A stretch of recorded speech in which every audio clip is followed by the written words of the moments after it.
오늘은 믿음의 집중력이 관건이다라는 제목으로 말씀을 전합니다. 제가 인터넷 서점에서 쭉 책을 좀 이렇게 보다가 흥미있는 또 공감이 되는 책 제목을 발견을 했습니다. 절판이 돼서 읽어보지도 못했는데요. 교육 전문가 유미원 씨가 쓴 책인데 책 제목이 이렇습니다. 넌 죽어라고 공부하니 난 집중해서 공부한다. 뭘 말하는지 확 들어오죠. 죽어라고 열심히 공부하는 것도 중요하지만 집중력을 가지고 공부하지 않으면 공부의 효과가 반감된다라는 거죠. 그래서 공부하는 데 있어서 집중력이 관건이다라는 그러한 이야기입니다. 우리의 신앙도 마찬가지입니다. 믿음의 집중력이 관건입니다. 오늘 본문을 보니까 이 믿음의 집중력을 잃어버려서 결국 실패한 제자들의 이야기가 나오고 있습니다. 오늘은 제자들이 믿음의 집중력을 잃어버린 원인이 뭔가, 그리고 이것을 통하여서 우리가 어떻게 해야 이 믿음의 집중력을 가지고 하나님을 바라보며 승리할 수 있을 것인가를 함께 생각해 보려고 합니다.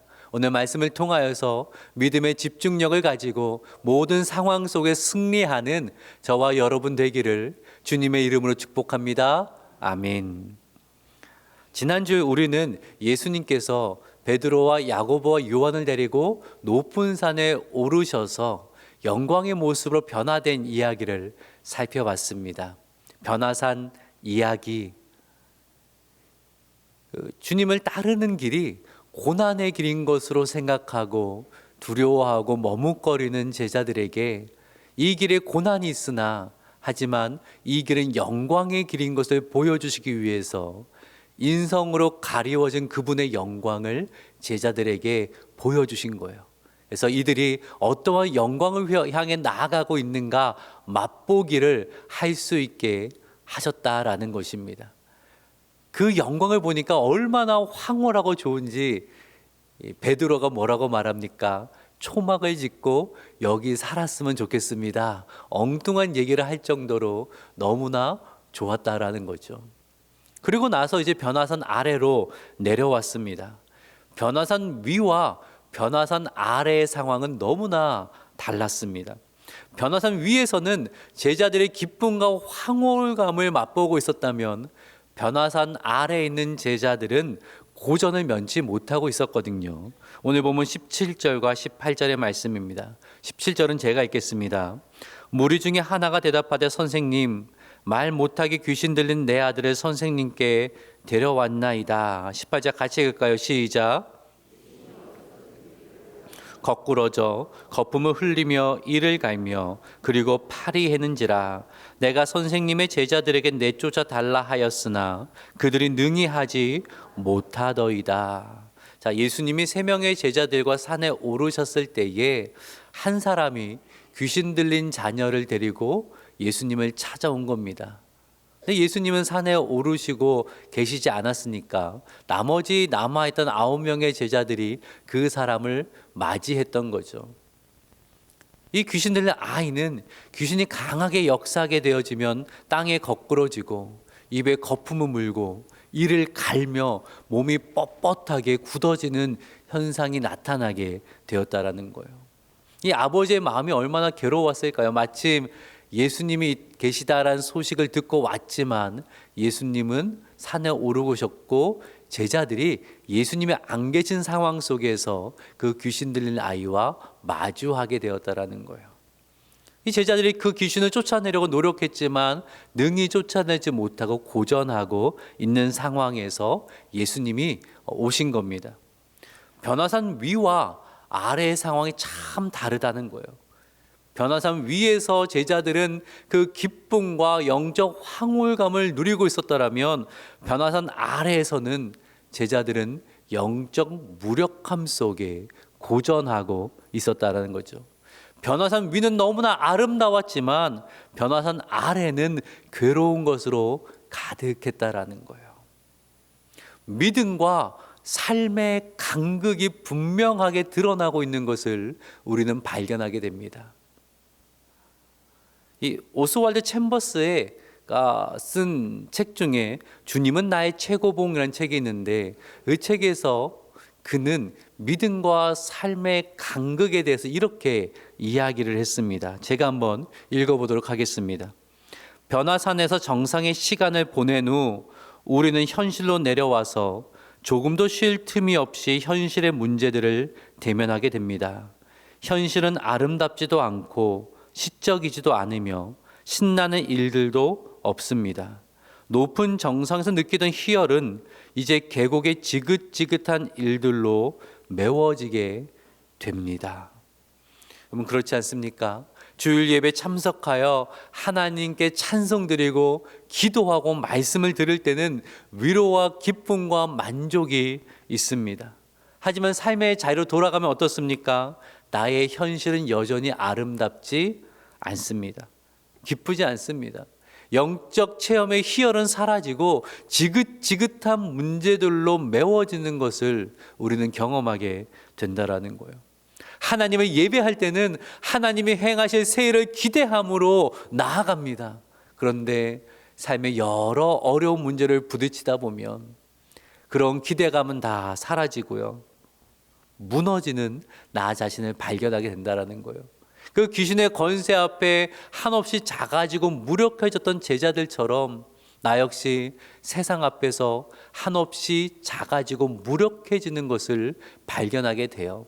그러면 이러한 의문이 들죠. 왜 안 될까? 왜 안 될까? 변화산 위에서는 모든 것을 할 수 있을 것 같은데 변화산 아래에서는 왜 안 되는 걸까? 오늘 본문의 제자들도 같은 고민을 가지고 있었습니다. 그래서 예수님이 귀신 들린 아이를 고쳐주신 후에 사람들이 다 돌아간 후에 조용히 예수님께 묻습니다. 28절의 말씀을 같이 한번 읽어볼까요? 28절 같이 읽습니다. 시작. 제자들이 조용히 묻자오되 우리는 어찌하여 능히 그 귀신을 쫓아내지 못하였나이까?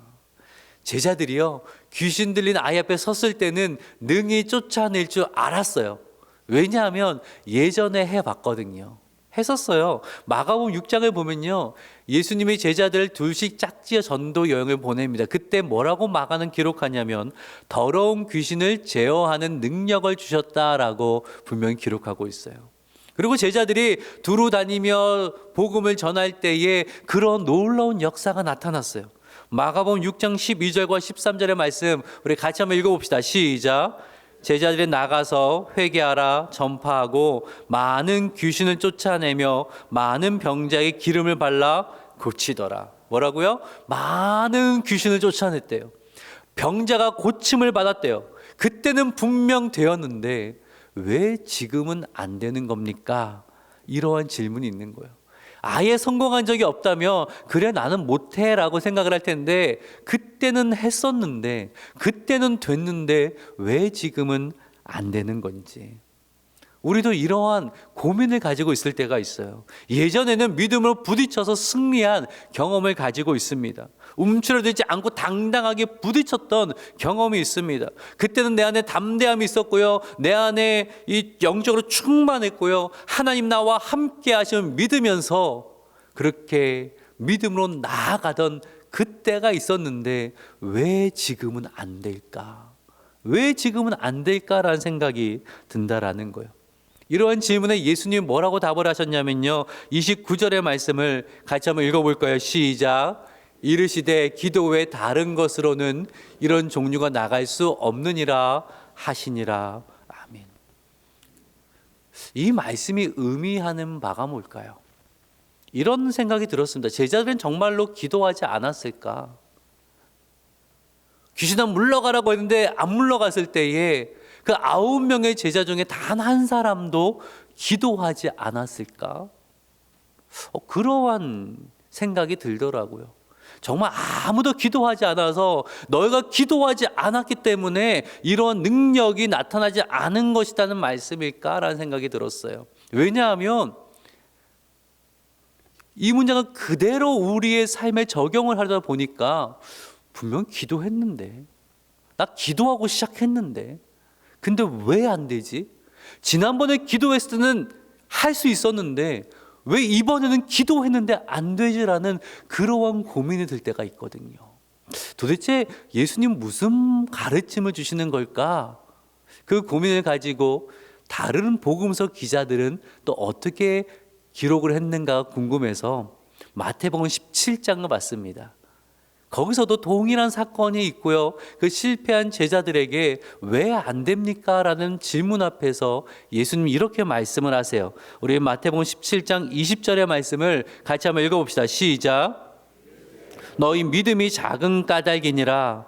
진실로 너희에게 이르노니 만일 너희에게 믿음이 겨자씨 하나의 만큼만 있어도 이 산을 명하여 여기서 저기로 옮겨지라 하면 옮겨질 것이요 또 너희가 못할 것이 없으리라. 아멘. 자, 마태는 어떻게 기록하고 있어요? 믿음이 작은 까닭이니라 라고 말씀하셨어요. 기도하지 않았다라는 이 말씀에 있는 뜻이 뭐냐면 너희가 믿음이 적어서 그렇다. 믿음이 부족해서 그렇다. 너에게 겨자씨 하나만한 그 겨자씨 하나는 정말 작은 거거든요. 그만큼의 믿음만 있어도 능히 해냈을 것이다라고 하셨다는 거예요. 그러면 제자들은 겨자씨 하나의 만큼의 믿음도 없었나요? 모든 것을 뒤로하고 주님을 따랐던 사람들인데 겨자씨 하나만의 믿음도 없어서 실패한 거예요? 아니요. 믿음이 있죠. 근데 귀신 들린 아이 앞에서 그 귀신을 내쫓는 그 현장 속에서 믿음이 작동하지 않았다라는 거예요. 믿음을 알고 배우면서 주님의 제자로 살아가고 있지만 주님이 안 계신 그 현장 속에서 믿음이 제대로 작동하지를 않았다라는 거예요. 저는 이 부분을 오늘 제목을 어떻게 잡았냐면 믿음의 집중력이 관건입니다라고 잡은 거예요. 믿음은 있는데 믿음의 집중력을 잃어버리니까 믿음의 능력이 드러나지 않게 되었다라는 거예요. 믿음의 집중력을 잃어버리니까 기도는 했는데 기도를 통하여서 그 능력을 성령의 권능을 경험하지 못했다라는 거예요. 그래서 문제 앞에 넘어지고 실패한 그러한 제자들의 모습을 보여주고 있다라는 거죠. 믿음의 집중력을 가진다는 게 뭘까요? 믿음의 집중력을 가진다는 것은 하나님께 집중하는 거예요. 하나님께 집중하는 거예요. 이 출애굽 상을 떠올려 보세요. 모세의 이끌음을 따라서 이스라엘 백성들이 이제 광야로 나아가는 그 이야기가 있잖아요. 그런데 이제 애굽을 나와서 가다가 홍해 바닷가 앞에서 진을 쳤습니다. 바로 왕이 그 소식을 들은 거예요. 야, 이 어리석은 녀석들.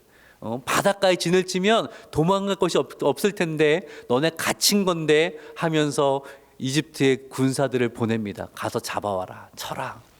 막 달려오죠. 그 소식을 이스라엘 백성들이 들어요. 도망갈 곳이 없어요. 뒤는 홍해 바다로 가로막혔어요. 앞으로 나아갈 수도 없어요. 어떻게 해야 됩니까? 라는 그렇게 우왕좌왕하고 있을 때에 두려움이 가득할 때에 모세가 출애굽기 14장 13절에서 이렇게 이야기를 합니다. 우리 같이 한번 읽어봅시다. 시작. 너희는 두려워하지 말고 가만히 서서 여호와께서 오늘 너희를 위하여 행하시는 구원을 보라. 너희가 오늘 본 애굽 사람을 영원히 다시 보지 아니하리라. 아멘. 모세가 한 말이 뭐예요? 보라는 거예요. 보라는 거예요. 무엇을 보라는 거죠? 누구를 보라는 거죠? 너희를 구원하시는 여호와 하나님을 보라는 거예요. 분명 애굽을 나올 때는 하나님을 보면서 나왔어요. 하나님을 보면서 나왔어요. 구름 기둥과 불 기둥으로는 우리와 함께 하시는 하나님을 바라보며 하나님께 집중하며 갔어요. 구름 기둥이 움직이면 그 구름 기둥을 따라서 같이 움직였고요. 구름 기둥이 멈추면 같이 멈췄어요. 하나님의 행하심에 집중하고 있었어요. 그런데 집중력을 잃어버려요. 왜요? 홍해 바다를 보니까, 쫓아오는 애굽 군사들의 이야기를 들으니까, 멀리서 다가오고 있는 그 군사들의 모습을 보니까 하나님 향한 시선을 잃어버리게 되었다는 거예요. 그들의 두려움의 진짜 문제는 그들을 가로막고 있는 홍해도 아니었고, 그들을 쫓아오는 이집트의 군사들도 아니었고, 그들의 집중력이 흐트러진 것이 문제였다는 거예요. 오늘 본문의 제자들도 마찬가지예요. 그 귀신이 과거의 귀신보다 더 능력이 세서 한 번만에도 나가지 않는 것이 진짜 문제가 아니었다라는 거예요. 하나님 향한 집중력이 흐트러져 있었어요. 공부할 때 집중력이 흐트러지면 효과가 없듯이 믿음의 싸움에 있어서도 집중력이 흐트러지면 그 능력을 경험하지 못하게 된다라는 것입니다. 그러니까 안 된다, 못한다, 포기하자. 한두 번 기도해보고 변화가 없으니까 이건 소용이 없어. 우린 못해. 우리가 예수님도 아닌데 뭘 어떻게 하겠어. 과거 예수님이 더러운 귀신을 제어하는 권능을 주셨음에도 불구하고 다 잊어버리고 우리는 못해. 우리가 어떻게 해? 라고 좌절해 있는 제자들의 모습을 보게 된다라는 거예요.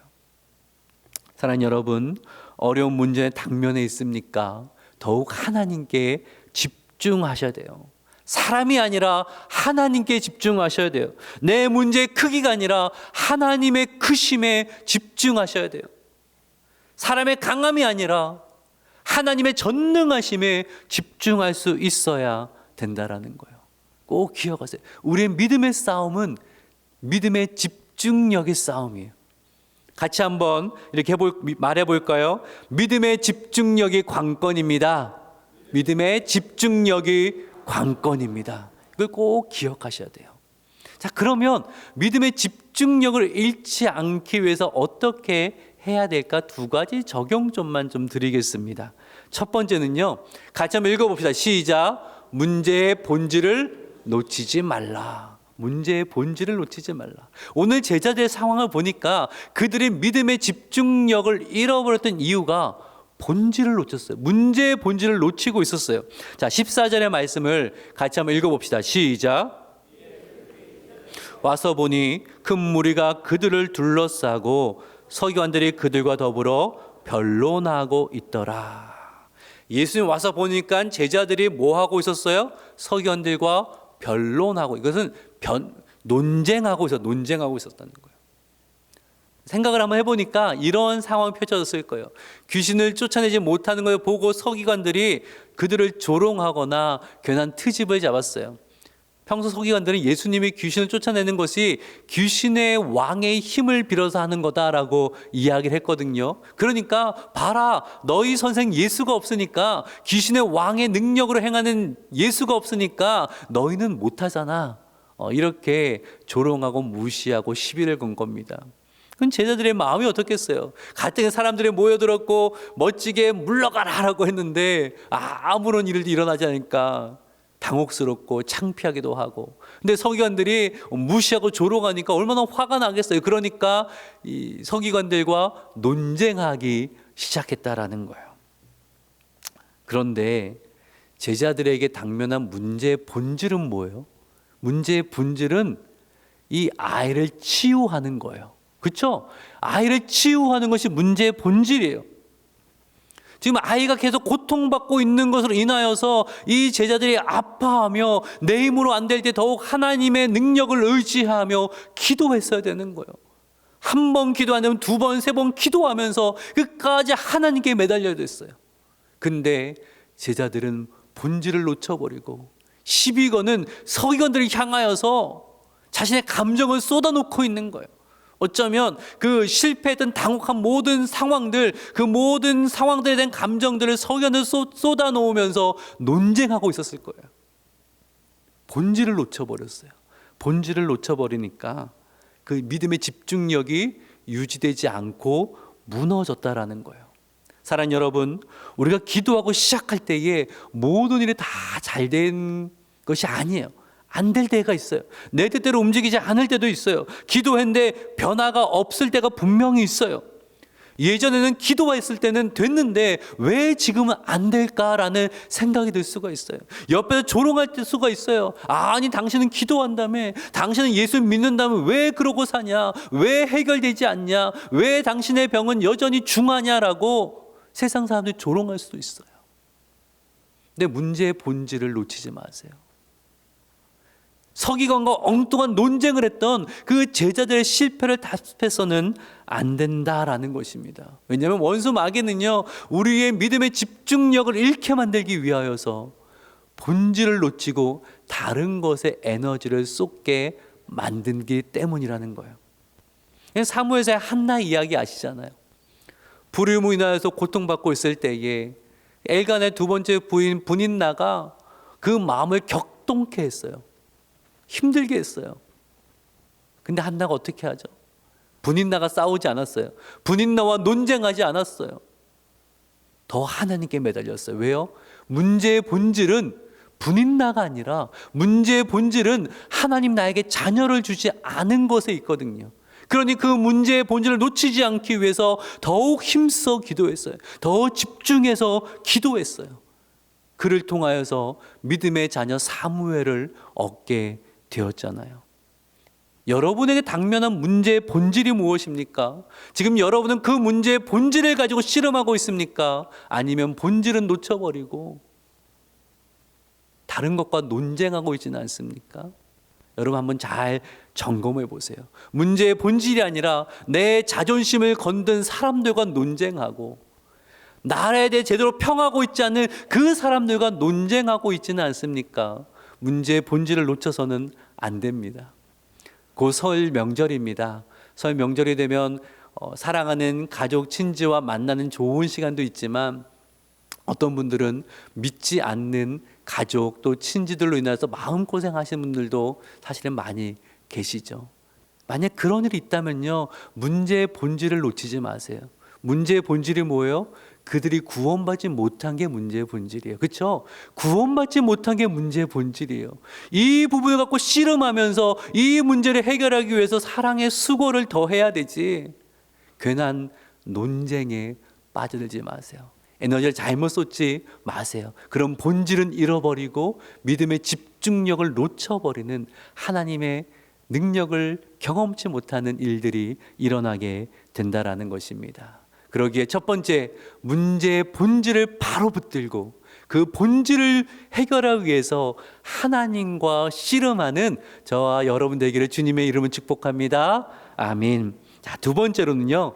두 번째, 같이 한번 읽어봅시다. 시작. 믿음의 말을 하라. 여러분, 믿음의 말을 하세요. 믿음 없는 말을 하기 시작할 때요, 믿음의 집중력도 흐트러지게 되는 거예요.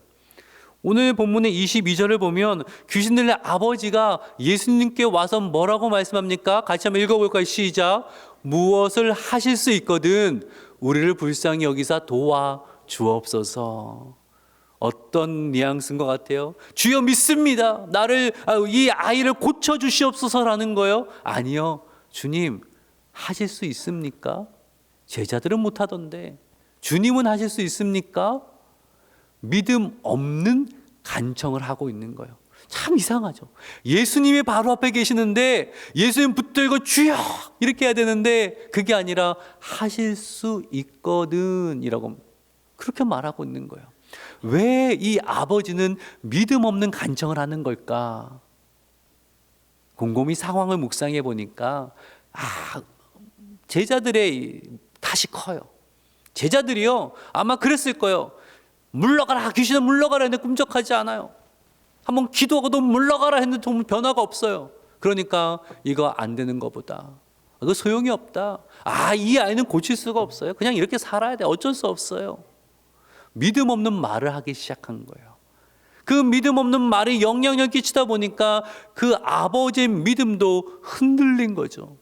처음에는 예수님은 믿음이 있으니까 데리고 왔잖아요. 근데 안 된다 하니까 안 되는갑다 싶어서 예수님 하실 수 있겠어요?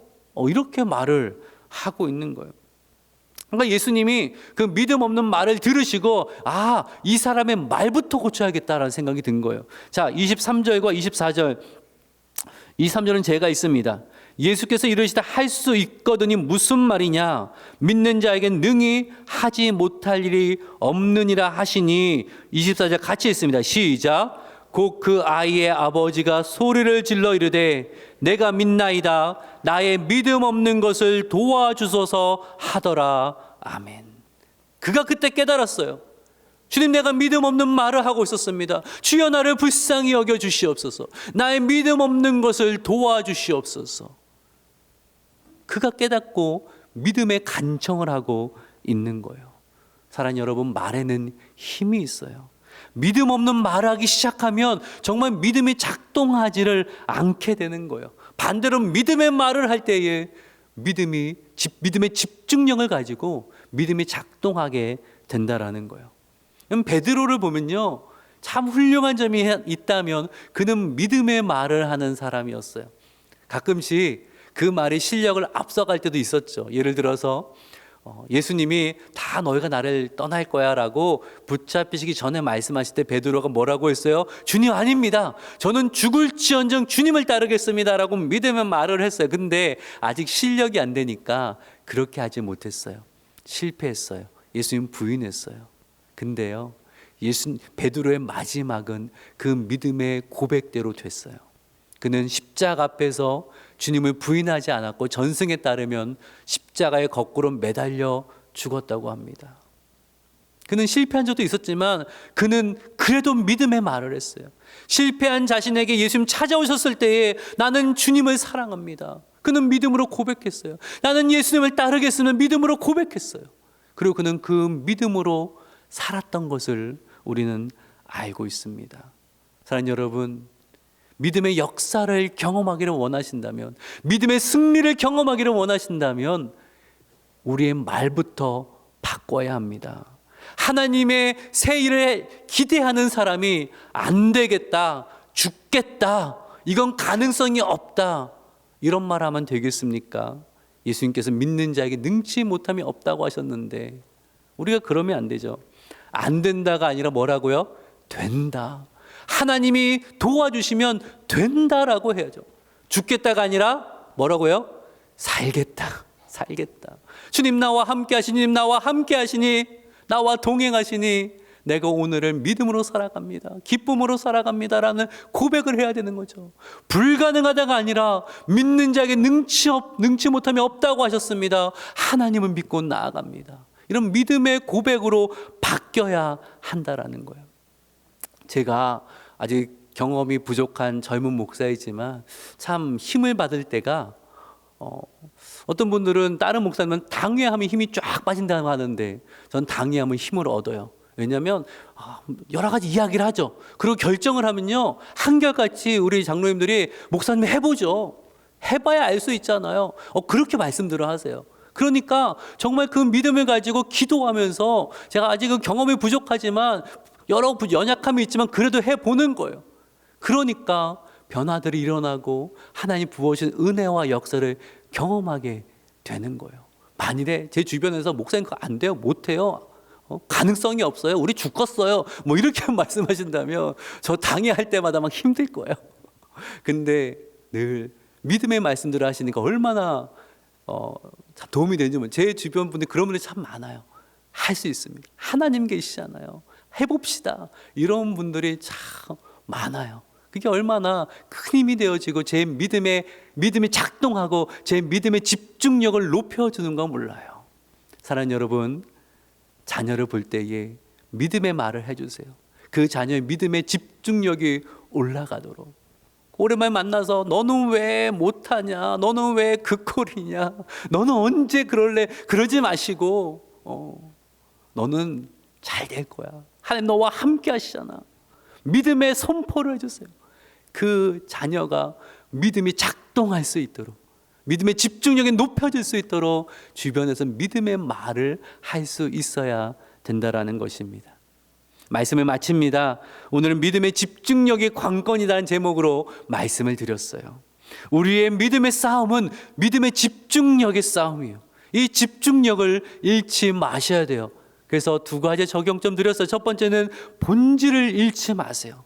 이 본질의 문제를 들고 하나님과 씨름하세요. 사랑과 씨름하지 말고 하나님과 씨름하세요. 두 번째로 믿음의 말을 하세요. 믿음의 말을 하세요. 하나님의 행하실 새 일을 기대하는 사람이 믿음 없는 말을 하지 마시고 믿음의 말을 하세요.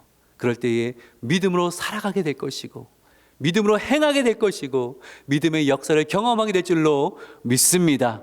부디 오늘 말씀을 기억하시며 믿음의 집중력을 가지고 믿음의 싸움에 승리하는 저와 여러분 되기를 주님의 이름으로 축복합니다. 아멘. 기도합니다.